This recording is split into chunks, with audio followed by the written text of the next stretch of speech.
The hard truth about chasing dreams and why I refuse to quit. Life is tough for me at the moment, and I have two choices: I either quit or I double down. I had a vision of what my life would look like by the time I turned 33. It was pretty straightforward. I thought I would have a family, a stable career, and spend my weekends having beers with mates. Funny how life doesn't always stick to the script. As I sit here today, my life couldn't be more different. I live abroad. I don't have children yet, and beers with the boys aren't a regular part of my weekend. Instead, I'm training to run 58 marathons in 58 states across 58 days. And that is not something that I ever would have predicted. Like, I literally just walked in from the gym from doing my strength session today. It's a double session today, and my arms are killing me from getting that done. And when I was writing this morning, I was thinking a lot about like what is actually going on in my life. And one thing that training for these 58 marathons has taught me is that there's always a journey. And the unfortunate position I found myself in, or I actually put myself in, was over the years, I've documented a lot of things that I've done. And because I'm in a coach, I've built this identity where I don't feel like I'm in a position to share challenges, because I also am very fortunate with the life that I have. But the truth of that is that my life still experiences challenges. And if I don't allow myself an opportunity to talk about them, I feel like ultimately I'm bottling things up. So on the outside looking in, looking at my social media especially, it probably seems like I'm living the dream. I get to travel across America at the moment. I'm doing what I love, and I experience adventures that most people only dream of. But behind the highlights, guys, I am struggling, and it feels odd to admit that. At 33, I thought I'd have my life, quote unquote, together: the house, the family, the steady income. But here's the thing. I decided in 2014 that a stable career wasn't for me. I knew I wanted to work for myself and live a life on my terms.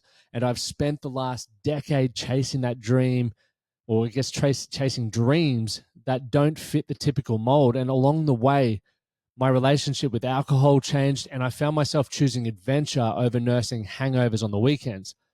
My wife and I have been so focused on building our individual dreams that I guess it never felt like the right time to have or start a family. The reality is now we've come to accept that there's never going to be the perfect time for anything. Whether it's starting a family or chasing a goal, you just have to commit and make it work. Like, that's the truth, is like you'll always figure it out. And that's what we've done with our life for the last 10 years. We decided on outcomes that we want to achieve. We made plans. We supported each other. And we've learned to adjust or pivot when life inevitably throws those bloody curveballs that come your way. And I wanted to become a man that I was proud of before I had kids. You probably heard me talk about that a lot on the podcast. And I do believe I'm at a point where I've done that. But I've also, I guess, made myself bottle a lot of things up because I'm constantly talking to people who I feel maybe have bigger challenges at hand, that I don't appreciate the enormity of the challenges that are actually my life. And to some people, as with all problems in life, some people's problems may seem like a drop in the ocean, others may seem unbearable. And that goes for every single person when that's working. So I guess the kicker is every solution that I've found has brought new challenges into my life, much like I'm sure you experience as well. And that's just how it is. You have to rise to meet the challenges. It's funny how when I reflect on social media, I don't always post the perfect shots, but when we're fortunate to do a lot of exciting things and it looks great, the truth is I don't jump on to share the moments when I'm stressed or anxious about my future. Why? Because I feel like I've got a good life and I shouldn't be complaining, right? That's, I guess, a pressure that I've adopted, and I think a lot of men can relate to. But that is the problem in itself, isn't it? It's like I need to justify my struggles to myself. The reality is, no matter how good life may seem, challenges still exist. For me, the big challenge is feeling stuck. Right? And I haven't openly spoken to anyone about this. So if you're listening, this is the first time I've really spoken to it. My close friends group know, and family, but that's about it. Feeling stuck, I'm on a spousal visa over here that doesn't allow me to work in America. And it's a fucking pain in the ass. Like, really it is. And while I don't want to give up on supporting my wife and chasing our dreams, I also need to find out what that next step is or that next leap. I've spent years building a life where I didn't have to stress about money. I created something that I was truly proud of, a business that provided for my family. I got to do what I love, and I felt like I was contributing to something bigger than myself. But to have that taken away due to these visa restrictions has been tough. Now, initially, I was like, "Oh, we'll make do. We'll figure that out." But as with everything, you don't really get the right feedback until you try something, and that's why I'm a massive advocate of trying things before you confirm a decision. I can't work face to face with clients here in America, which sucks, which is something that I've loved and something that or even drove a lot of my revenue. In fact, losing face to face has cost me probably upwards of $100,000 per year. And when you throw in the exchange rate at the moment, the financial hit is even bigger, nearly double. Add that to the pressure of wanting to start a family, and it becomes a constant mental game of how am I going to provide and survive? The most frustrating part is that there are men here in the US that I could be helping right now, men I could be coaching. I've got the skills, the passion, and the drive, but I'm stuck behind these visa laws. It's hard waking up knowing that I'm sitting behind a laptop when all I want to do is run workshops, coach men face to face, and just have that impact again. I really want that, and I really crave that. And that probably ties it back into the 58 marathons that I'm doing. It's a big reason why I've decided to do the challenge, and it truly excites me. It's a shot at something bigger than the restrictions that I'm under right now. So it ticks all the boxes for me. There's travel involved, there's running, there's pushing myself to the absolute limit. I get to spend 2 weeks with one of my best mates, and this is my way of creating an opportunity where there doesn't seem to be one. Yes, I'm hoping that this challenge will help me build an audience large enough to qualify for the O1 visa. And for those of you who, I guess, aren't familiar with how the visa process works for an Australian moving to the US, there are a range of visas. And O1 sort of suits my line of work because you either got to have special talents or start a business over here or be sponsored, various things. And for my line of work and what I want to continue building, the best visa for me is the O1, which is essentially a special talent like a musician or a sports person, etc.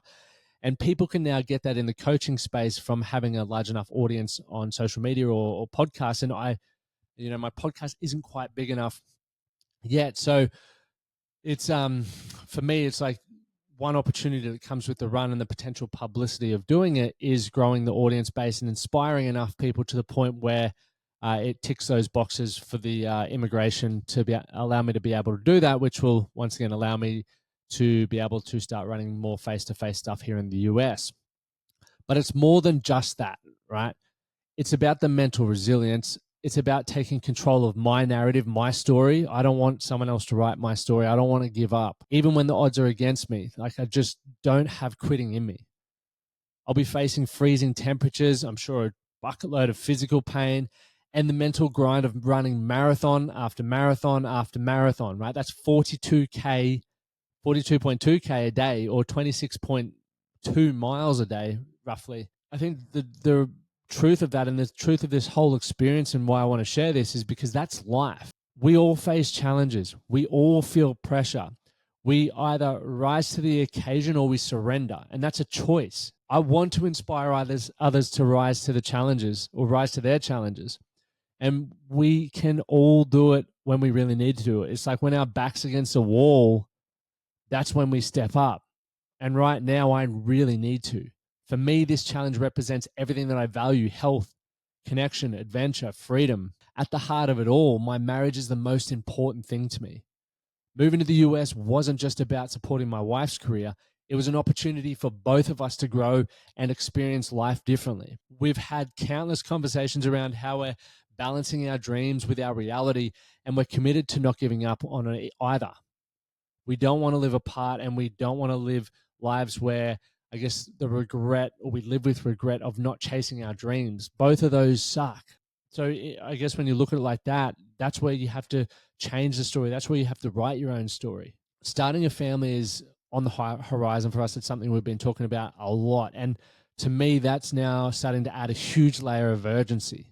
but we're in this together and we support each other through the highs and the lows because we want each other to succeed and we want our marriage to succeed. And that's the ultimate goal. For those of you who are listening, I know that from time to time you experience the highs and from time to time you experience the lows. And that's what makes life so beautiful, is the polarity between the two. One thing that I hope that you really take away from this episode is that your challenges are warranted. And I think the more you talk about them rather than bottling them up, the better you're going to feel. Literally, even just from talking through and reading this podcast out after I wrote it this morning, I feel so much better. Like I feel like I've actually taken a step to controlling my narrative because I want to share with you guys what's actually going on in my life. And I want to remove the expectation that I've put on myself that I need to have it all figured out and that I'm not allowed to struggle anymore. Because the truth is, whenever you're leveling up, you're going to reach a point of struggling where you don't feel like you have the skill set or you don't have the right things to be able to move forward. But the reality is you do. You just need to figure it out. Right now, it feels like I've got two options: quit and go back to Australia, or do something extraordinary. Quitting, well, that's not a real option in my opinion, in my eyes. I don't want to look back on my life and regret giving up when I was so close. Like I feel like I'm so fucking close. I don't ever want to tell my kids, hey, chase your dreams, knowing that I quit on mine. I'm a massive believer in allowing your actions and how you show up and how you respond to things to do your talking. And I couldn't sit here and continue doing this podcast or coaching people if I were to do that. I just don't think it's possible. It's like, for me, when I'm coaching people on their health, I know that I need to be healthy myself. When I'm coaching people on business or the things that I know around business, I don't know a lot of things around business, but the avenue that I go down, it's like I want to have those results to back it up. I want to have a great lifestyle and a great marriage. And I think quitting to me is the reason why a lot of people aren't where they want to be. So I just don't want that. Not with this. There's certain things you can quit on, but not with this. Doing something extraordinary means pushing through even when it feels impossible. Now, life tends to create patterns, and a lot of people end up stuck on the hamster wheel, but the ones who break free and go against the grain, those are the extraordinary ones.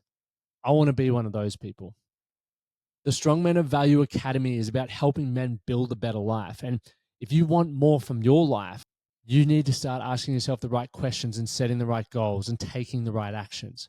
Surround yourself with a community of men who are pushing for more, and you'll start pushing as well. Don't wait for the perfect time to chase your dreams because life is flying by. I've nearly been in the US for 1 year.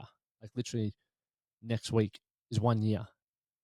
And wow, we've had some experiences. I've had some ups and some downs, some topsy-turvies, all of that sort of stuff. I know that I don't want to regret it. And another thing that I forgot to mention earlier is I'm aware enough that the experiences that I'm having are once in a lifetime. So I'm not taking it for granted while I'm sitting here thinking about, fuck, how am I going to provide and do all these things? I'm maximizing that while still then scratching my head in the background thinking about what can I do to turn this thing around. And I would encourage you to do that as well. Don't allow the stress that life puts you on to make you not present while it's passing you by, because I would hate for you to be in your elder years looking back going, man, the elder years, in my opinion, are the years where we have time to reminisce on the memories, reflect, and really laugh and think about the cool experiences we have. But if you're not making them, what memory bank are you going to have to draw from? So really prioritize that. I'd love to extend the invitation for you to join the Strong Men of Value Academy. At the moment, I'm recording this on the 18th of September. Applications close on the 27th of September. So we've got 9 days. I would love you to be a part of it. We only have a maximum of 15 people joining this quarter.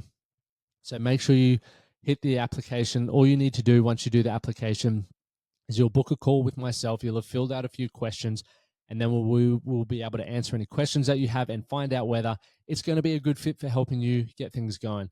My name's Lachlan Stuart. I'm here proving that every man can. And as always, do something today to be better for tomorrow. I look forward to seeing you at the next episode.